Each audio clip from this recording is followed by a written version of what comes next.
Why isn't your GMC Sierra wireless charger working? Stop stressing and start troubleshooting. Here's what you need to know. First, double-check that your phone supports wireless charging. Not all phones do, and some cases block the signal. If your device is compatible, make sure the Sierra's engine is running. Most chargers won't work if it's just in accessory mode. Clean the charging pad and your phone's back. Dirt or debris can block the connection.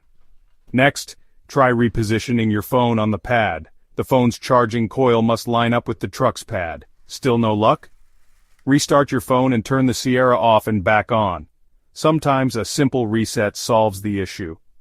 If it's still not charging, check your vehicle's settings. Some Sierras let you enable or disable the wireless charger in the infotainment menu. Also look for any warning lights or error messages. These can give clues about what's wrong.